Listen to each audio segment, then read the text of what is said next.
यशोदा जी अपने बेटे विजय और बहू नीलू के साथ अपने भाई की बेटी की शादी में जा रही थी। वे लोग घर से शादी में जाने के लिए निकल ही रहे थे कि तभी अचानक उनकी नज़र घर में काम करे दीनू काका पर पड़ती है।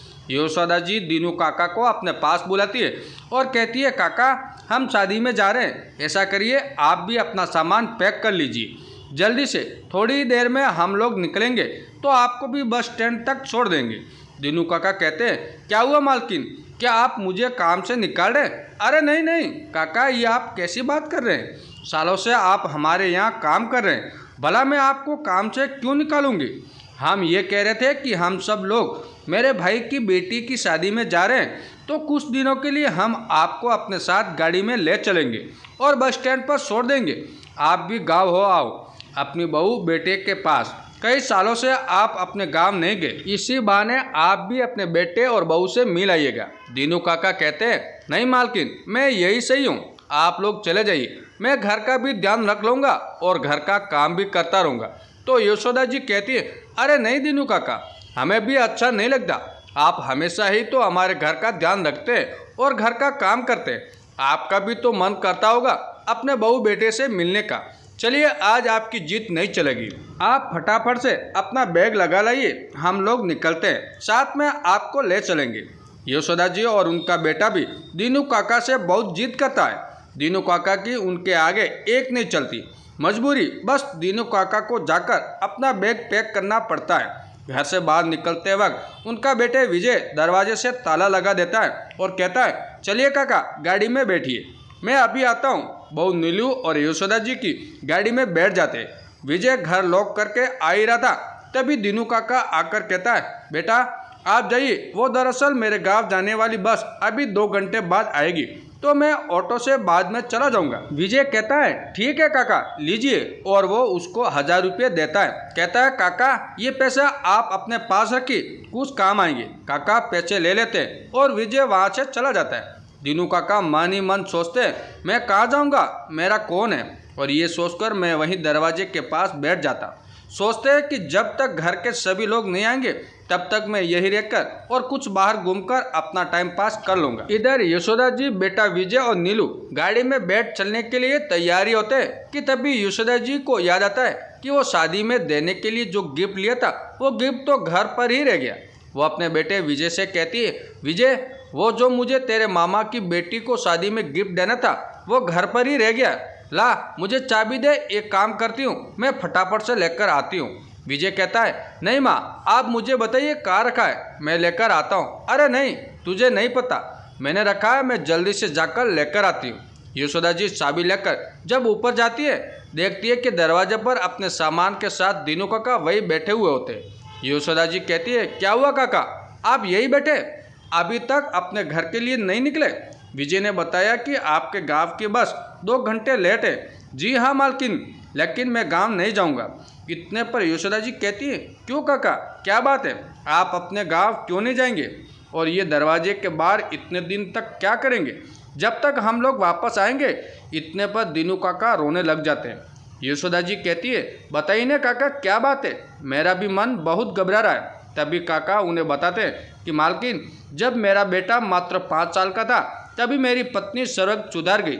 मैंने अकेले मेहनत मजदूरी करके मुश्किल से अपने बेटे को बड़ा किया, पढ़ाया लिखाया, अपने इन्हीं हाथों से मैं अपने बेटे को खाना भी खिलाता था और उसकी शादी कराई, उसे अच्छे संस्कार दिए। लेकिन शादी के बाद मेरा बेटा बिल्कुल बदल गया। मेरा बेटा नहीं बल्कि सिर्फ अपनी पत्नी का पति बनकर रह गया।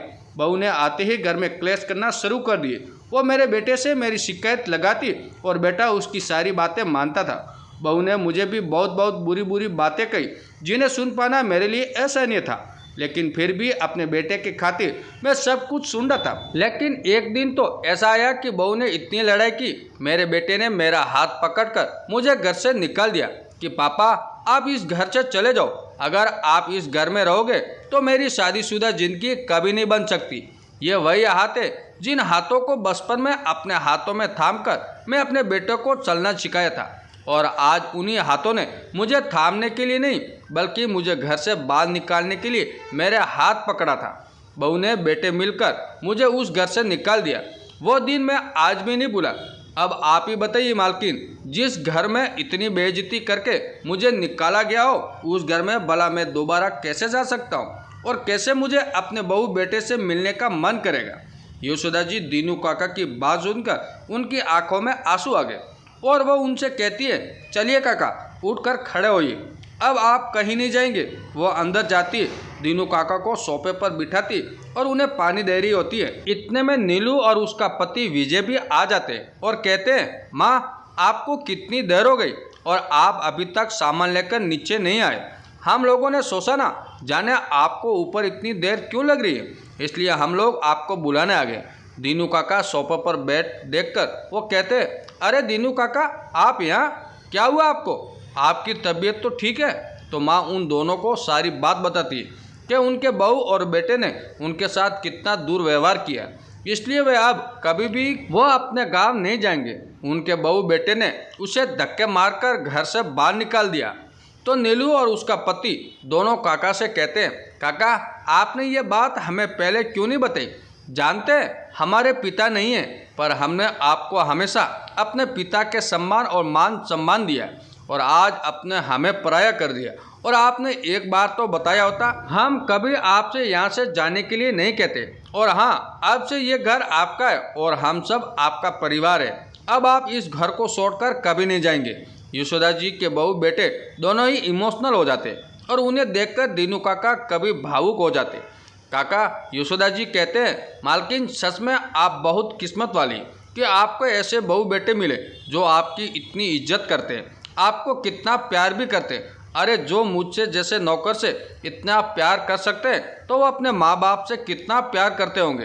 तभी विजय और नीलू ने कहा, खबरदार काका, जो आपने आज के बाद कभी खुद को नौकर कहा, आप नौकर नहीं बल्कि हमारे घर का एक हिस्सा है और अब आपके बिना ये परिवार अधूरा है। बेटे विजय के मुंह से इतनी बात सुनकर दीनू काका रो पड़ते और यशोदा जी और बहू नीलू दोनों काका को समझाते हैं कि आप रो क्यों रहे, परेशान मत होइए, सब ठीक हो जाएगा। तो दीनू काका कहते हैं, मैं इसलिए नहीं रो रहा कि मुझे बहू और बेटे ने मुझे निकाल दिया, बल्कि मुझे इसलिए दुख हो रहा है कि जो मेरे अपने थे वो पराये हो गए और जो पराये हैं वो मेरे अपने हो गए। अब मैं जब तक जिंदा हूँ इस घर को छोड़कर कहीं नहीं जाऊँगा। अब आप सभी मेरा परिवार हो और ये मेरा घर है, मरते दम तक मैं इस घर की सेवा करूँगा। दोस्तों, ये कहानी कैसी लगी कमेंट करके ज़रूर बताएं।